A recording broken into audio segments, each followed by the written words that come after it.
beidzot ir kārtīgs sniegs. Šogad, nu jā, šogad ieskaitot pagājušā gada decembri. Šīs te instalācijas ir, man interesants stāsts par viņām ir. Tur tā kā ierunā dzejolīši savu mēnestiņš, čigāniņš, Un tas ir šeit, un es strādāju šeit, šajā viesnīcā, un mums tur ir, kad man ir naktsmaiņas, tad es tā kā atguļos, kad ir mierīgs, un caur logu vai no rīta, kad veidinot, es jau dzirdu šo te Jāņa Ammaņa balsi, un man tā kā tas mēnestiņš čigāniņš jau kaut kur ir iesēdies. Citreiz mazliet līdz. Es tāda, mēnestiņš čigāniņš. Tā kā paliks man uz mūžu šis te mēnestiņš čigāniņš tieši. Tagad, kad sasniedzis viss, tad šis te dimantas sietiņš.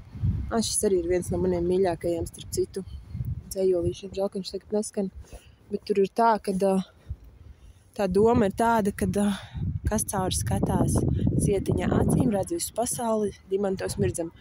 Kāds ir piku uzmetis, un arī zari jau sakrituši. Un tā nākamā instalācija ir Lelīta Lolīta. Nē, kaut kas cits tas bija. Bet kaut kas no Raiņa, man liekas. Kaut kas iegrabējās. Bet es dzirdu viesnīcā to mēnestiņu čigāniņu. Visu gadu bērniņš gaidīja. Ziemassvētki atnāk. Jau visur dega ēglītes. Ar sniegu viss izstāstās savādāk, tā foršāk. Spīd svecītas, zivs un sarkans. Un kādas tur saliktas mantiņas. Un Lelīta Bērnības garša. rozā kleitiņa. Būs tai māmiņa. Es šūpuļi to iebūju. Jā. Es negandās mušas projām.